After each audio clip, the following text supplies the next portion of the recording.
Hello and welcome to another booktube video from me, Lauren, from Lauren and the Books. Shall we make this quick because it's hotter than the sun? It's really hot. It's not even like, it's going to be hotter than this for the next 2 days. My poor love Daphne, in fact I will show you her because she's doing her very best. Hello my beauty. You're a bit hot. You're being such a good girl, aren't you? You're definitely your mother's daughter. Yes, she's a very hot kitty, but she's doing very well. And yeah, occasionally though, she goes and sleeps on the windowsill where it is honestly hotter than the sun, and I have to go and scoop her up from there because I think she just forgets that she's laying in the hot sun, and then bring her in here. But yeah, she's doing all right. She's drinking lots and she's not moving around quite as much as she would normally be. So yeah, keep your eye on your pets, look after yourself, look after your pets when it's hot like this. Anyway, we're here to talk about the books that I read in the month of June. I read 11 books in the month of June. I'm filming this on Sunday, the day that it's going up. And tomorrow is the last day of June, so there's not really any chance I'm going to finish off anything else before then. There's an annoying motorbike outside making lots of annoying noise. So yeah, so I think 11 books is what I'm going to be what I've read in June. Blah, blah, blah. Engage, Lauren, engage. Right, so let's talk. No, let's do the stats first, and then let's talk about the books. So I've now read this year 90 books. I did a stats video earlier this month for like halfway through the year, but this is the stats at the end of June as it is. I've read 21,681 pages, and I've listened to almost 201.5 hours of audiobook. But then if we have a look at the stats for actual June, so like I said, 11 books, and just waiting for it to load. My top 3 moods that I've read this month have been hopeful, reflective, and then we've got light-hearted, funny and emotional all in 3rd place.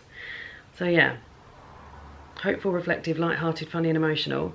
The majority of the books I read this month were medium-paced, with 1 slow-paced book. Audio book length, all the same, between 8 hours and almost 16 hours. 30% non-fiction and 70% fiction. Still want to get that non-fiction up a little bit. And then the top 3 genres I read were middle grade. That was the majority of 4 books I read were middle grade. Then we got classics, memoir and literary in 2nd place, and then autobiography in 3rd place. Majority of the books I read were in print, then e-reader, then audio. Not many audiobooks on this month.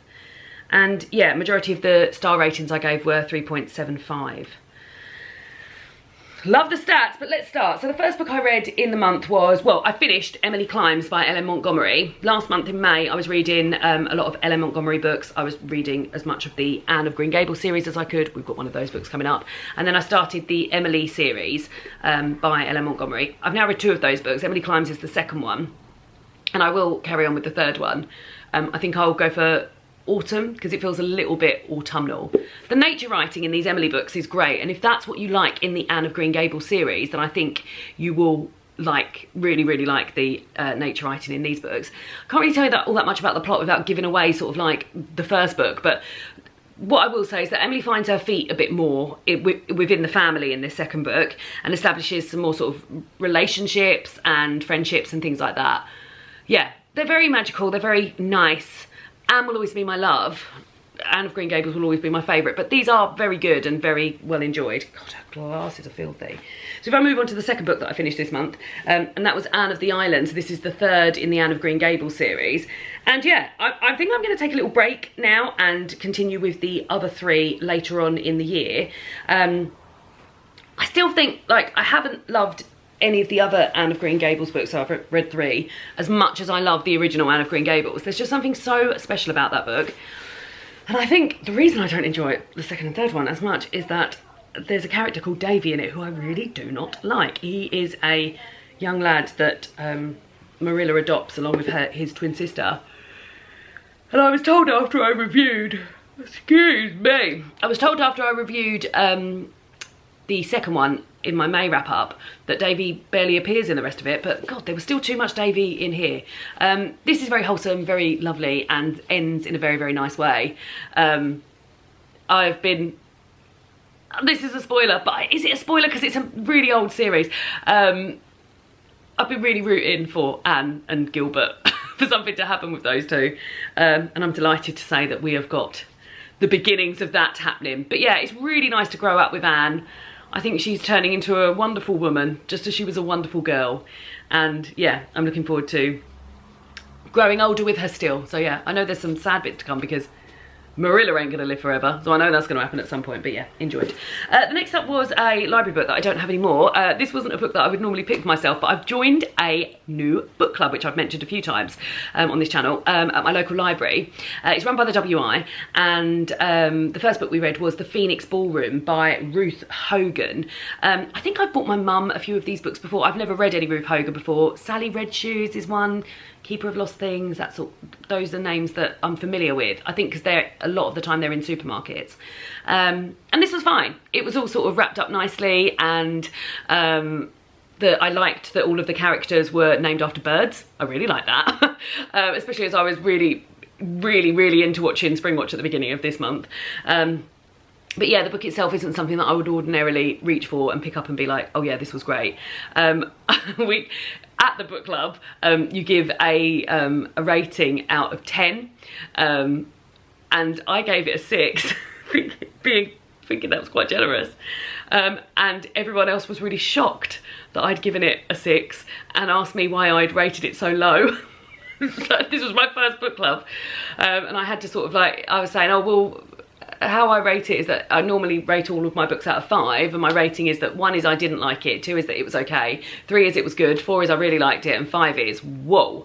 So I gave it a 6 there, being quite generous, and I think realistically it probably would have been a 2.5, therefore a 5. But yeah, glad I didn't do that. But the book we're reading, I will tell you more about that, but the book that we're reading next month is Behind the Scenes at the Museum, at that book club, by Kate Atkinson, which I read when I first started book club, and I've really been meaning to reread it, and I loved it, and I love Kate Atkinson, so hopefully they'll get a higher rating out of me that month. But yeah, so it's about a woman who is widowed at the beginning of the book and is left some money and spends that money on buying a ballroom and getting it equipped to be the room it used to be when she was younger. And you're also looking at the relationship she's had in the past, the relationship with her husband who's now died, and what that meant and how they met, and sort of the ins and outs of that. Yeah, it was fine. It was fine. But yeah, we'll see how we get on with next month. But I wouldn't have read it ordinarily, but it was nice. And it was nice to chat books and stuff with a group of women. It was lovely.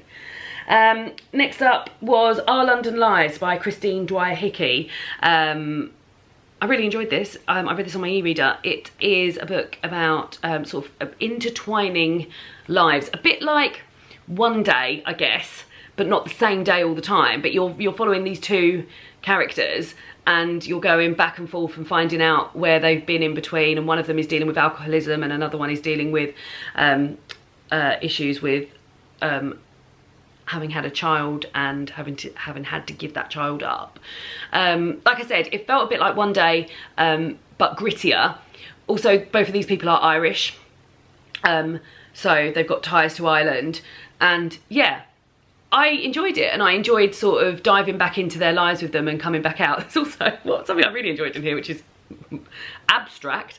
One of the characters, he ends up running a Airbnb out of his brother's house. His brother's got a massive house and goes for a divorce, and they've got basically a whole floor that no one's using, and he ends up running an Airbnb from of that floor, and I really enjoyed learning about the ins and outs of how to run an Airbnb. So I enjoyed that match.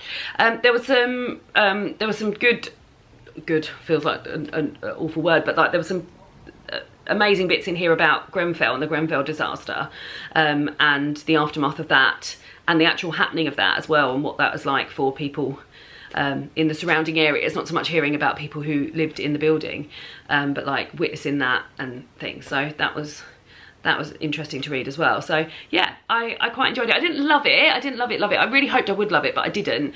I gave it a 3.75. Like I said, a lot of 3.75s this month, which means that's somewhere, as I said earlier, between good and I really like, between I liked it and I really liked it. Like the top end of I liked it, but not quite I really liked it.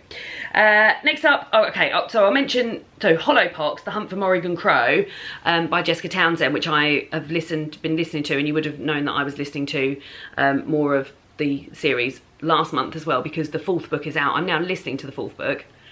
I'm a bit concerned that I don't give a shit anymore about these books, which is awful. But yeah, so this follows a character called Morrigan Crow, who is a cursed child and is cursed to die destined to die on her 13th birthday. And on her 13th birthday, this chap called Jupiter North turns up and sort of becomes her patron, I guess, and like decides to look after her and guide her through this magical school called the Wondrous Society, where she will be able to learn wondrous arts and all other stuff that's going on. There's the added thing is that she has found out that she is a wondersmith, which is means that she is especially magical, I guess.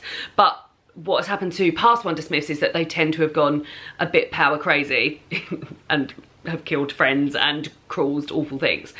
So yeah, we're 4 books into this. I used to really, really love this. I don't know if maybe I've just been a bit grumpy these past 2 months, but yeah, I'm listening to the 4th book and I'm actually thinking, oh, I don't love these as much as I used to, like really don't. And it's a bit of a struggle to get me into it. So yeah, I don't know if maybe I've just oversaturated myself with them, doing them all back to back again. But yeah, I think I'll be glad when the 4th one's over, which is an awful thing to say. The 3rd one, which we are discussing right now because I haven't actually even finished the 4th one yet, was my favourite out of the 3 when I'd read them, because another thing that had ground my gears a little bit when I was reading them the first time around, when I was claiming that I loved them so much, was that I feel like all the adults are horrible to Morrigan, particularly teachers and things, and that gets a bit tiresome and depressing to read all the time.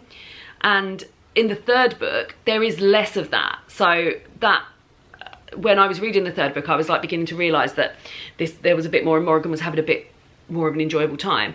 Again, there's still less of that in the 4th book that I'm listening to at the moment, but yeah, I don't think that's ever happened to me where I've really, really enjoyed a book a couple of times and then I've gone back to it and I'm just like, I think also because I really want to listen to the Adam Buxton audiobook, but I haven't, I've got to finish these first before I do. But yeah, so Hollowpox, The Hunt for Morrigan Crow, I gave it 3.75 this time, but I think last time I gave it like 4 or 4.5, so yeah. Then I read A Better Tomorrow by Mina Smallman. I had heard about this book. I was well aware of what had happened in this book. It's a non-fiction book. We'll get onto the subject matter in a moment. But earlier this year when we were watching Great British Menu, Mina Smallman appeared as one of the Great Britons that they were celebrating as the theme of this year's Great British Menu. And she's written a book about her experience of her 2 daughters who were murdered in a park after celebrating the older daughter's birthday. They were murdered by a man who believed that he'd made a deal with the devil, and in order to sort of cash in on that deal with the devil that he'd made, he had to kill somebody every 6 months, and he killed these 2 young women, which is horrific and devastating enough to have to deal with.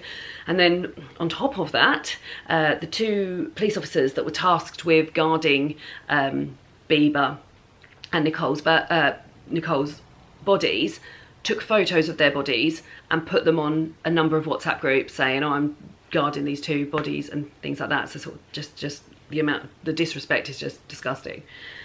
So Mina's written a book about her experiences with that and the sort of ineptitude of the police when she'd first reported that Bieber and Nicole were missing.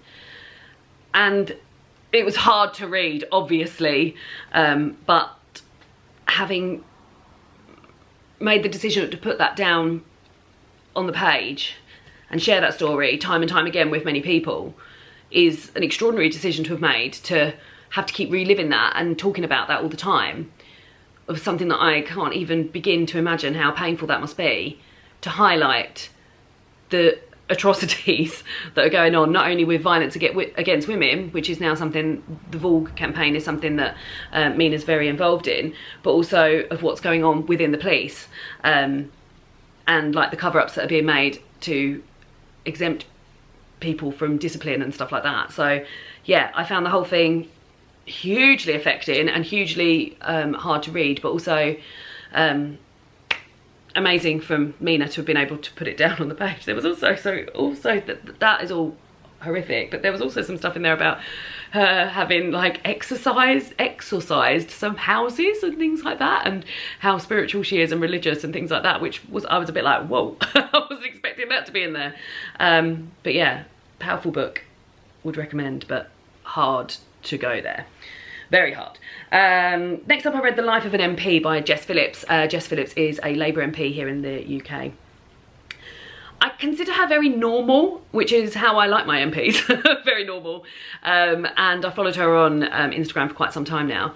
And after I'd visited Parliament for a work trip last month or the month before, I was just so interested in what happens in the House of Commons and the House of Lords after the tour. The tour guide gave us an amazing tour, that when I found out that Jess had a book which talks about sort of like day-to-day life of an MP, I was like, yes, I definitely want to read that. And this was particularly interesting because Jess lives in Birmingham and her constituency is in Birmingham, and she spends half the week in Birmingham and half the week in London doing bits and trying to balance both of those, along with family life and along with being a mother and a wife and a friend and all sorts of other things. I found it extremely that there's so much going on, but also she was really real about things and, like I said, very normal about things. And yeah, I thought it was a good insight into it. I would definitely read more of her books about what's going on. She's very scathing about Boris Johnson in it, hugely so. So it's written when Boris Johnson is still Prime Minister, and yeah, she does not hold back. So there we go. Next up, 4.5 book, best book of the month, The Book of Guilt by Catherine Chidgey. I've read 2 of Catherine Chidgey's books. Pet was one of my favourite books from last year, and Remote Sympathy. I've got The Axeman's Carnival on my summer TBR, and I don't doubt it's going to be great because the rest of her books have been amazing. But this was something else. It really unravelled brilliantly, and there's a lot I can't tell you here because the plot is dripped to you so deliciously that you're picking stuff up as you're going along and learning more than what the characters are learning in a certain amount of time. But if I tell you, it's told from 3 different perspectives. One of the perspectives is from a young lad called Vincent, who is a triplet, and him and his 2 brothers live in a sort of care home, and they're looked after by people called mothers. So they've got mother morning, mother afternoon and mother night, and they take different times of the day and look after them. And there's a lot of focus on writing down what these boys' dreams are, teaching them from this special book called the Book of Knowledge. If they're ever naughty, their things are written in the Book of Guilt. Their naughtiness is written in the Book of Guilt, and they're told that if they are well behaved, then they'll get to go to Margate and live out the rest of their lives in Margate, going to the roller coasters in Dreamland and all of this sort of thing. So that's one perspective. Then you're hearing about another perspective from somebody who is acting as the not the officer, Minister for Loneliness, and you're hearing about her inner workings and what's going on with projects that she's working on. And then you're hearing from a young girl called Nancy, who seems to be being kept very very well looked after by her mother and father, who aren't letting her out of the house, and who are giving her whatever she wants, but everyone's acting very bizarrely and you're not quite sure what's going on. Now I know what's going on. That all seems mad, but yeah, it's brilliant. Really, really great. Really, really great storytelling. And the fact that all of the books that I've read by Catherine Chidgey have been so engaging and yet so different, like the different subject matters and plots and characters that she's involving in those, like amazing, amazing work. I'm also delighted to find out that she's got much more books than I realised out. I thought it was just the 4 that I've mentioned, but yeah, there's a few more as well. So like I said, Axeman's Carnival, that's gone straight on the summer TBR. I've owned that for a while, but That's about a magpie, so imagine. Yeah, but if anyone has read Book of Guilt, then let me know down below. It's only just come out, but don't give any spoilers away because I think the whole plot is fantastic. So yeah, 4.5 stars, great stuff. Then I read Chinese Parents Don't Say I Love You by Candice Chung. This is a memoir told about Candice's life. She's living in Australia. And I sort of read it because I thought it was going to be a lot more about food than it was. And there was stuff in there about food. She's a restaurant reviewer, and she often takes her parents along with her. And that dynamic's quite interesting. But you're also hearing about a new relationship that she's got into, and them navigating that, specifically during the time of COVID when Australia had closed its borders, and what that was like. It sounds like things were a lot more relaxed over there than here. But yeah, I think overall, what I didn't love about this was that there was this sort of massively melancholy tone over the whole thing. And I was reading it in a week where I was really busy at work. My mind was going, pop, pop, pop, pop. It was really hot. And yeah, I just felt like I didn't need anything to sort of bring me down anymore. And that might have been what was happening. But yeah, I didn't love it, sadly. There was also some sort of like really interesting, I use interesting in a way that I didn't find it interesting, but like within this memoir, there'd then be like a sort of choose your own adventure section and some sort of like different writing styles that I just didn't think belonged and just felt a bit bizarre. It felt a bit like a creative writing project, some of it. And yeah, I didn't love the writing, so there. Not one of my faves, would not recommend. Then the last two books I've read, I've got them here. These are both books that I'm reading for sort of like reading projects at the moment, one for a book club and one for a summer reading project that I'm doing over on Instagram. Do go and check it out. And that was The Railway Children by E. Nesbitt.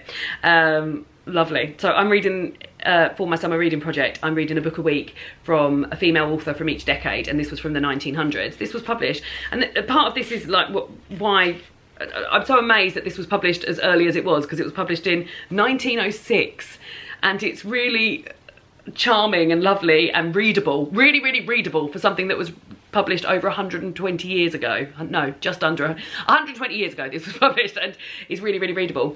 What I really particularly liked about it is the way that the author sort of talks to you in the style of like when I would read Famous Five books when I was younger and stuff like that, the way the author would say, right, well, I'll tell you something about Bobby now, or oh, Phyllis was really trying hard here, and like you really feel like you're being spoken to. A bit like in The Lion, the Witch and the Wardrobe and things like that, like just lovely sort of like offsets that make you feel very involved, and it's very lovely. The whole plot itself is very wholesome and lovely, and like the end when everything works out okay is just wonderful. But yeah, there's just something really comforting and warming, can I use the word warming when I feel very warm, about three children sort of going about their daily business when there's other bigger stuff going on, and they're just sort of getting by, and the adults are sort of peddling to keep things going around them. Also, I really enjoyed how nice the adults were to the children in this book, and how informed the children were kept of sort of the bigger issues that were going on. So in this, their dad has been falsely accused of a crime, and Bobby, the middle child, finds out about that, and her mother is very, very kind to her and very, very explanatory, and I just found that lovely. But yeah, it's really nice. It's really, really nice.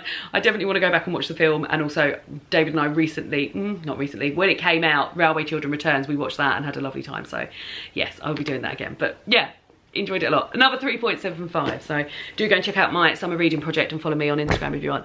You right, Debbie? Yeah, it's hot, isn't it? I'll put the fan back on in a minute.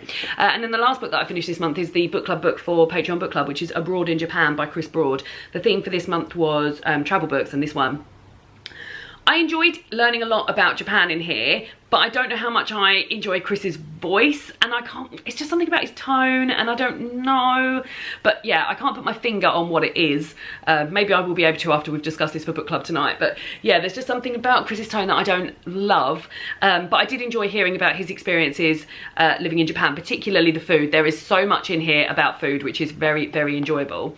What I do think there's too much of in here, because he talks about his 10 years living in Japan, and 4 of those years he is working as a teacher, teaching English to Japanese students.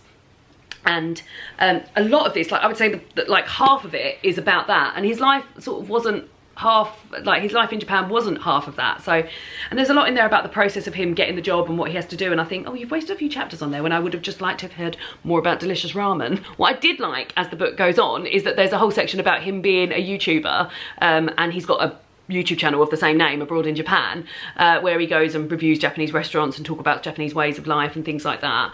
And I did enjoy that, and I enjoyed sort of like hearing the day-to-day bits. Like, I really enjoyed reading the bit about him going to the GP when he had tonsillitis and getting hooked up on an antibiotic drip, and I thought, I've had tonsillitis and I would be loving to get hooked up on an antibiotic drip. So yeah, there was parts of it that I really liked, but there was just something about the voice that I didn't love. I also think it may have benefited from some photos of like places that he'd lived and things like that. I liked hearing about his apartment, and yeah, there was parts of it I enjoyed, parts of it not so much. So there we go, 11 books in the month of June. I'm gonna go and pop the fan back on now. Let me know what you've read in the month of June. Let me know if you've read any of these books, and I'll see you all again soon for another BookTube video. Goodbye!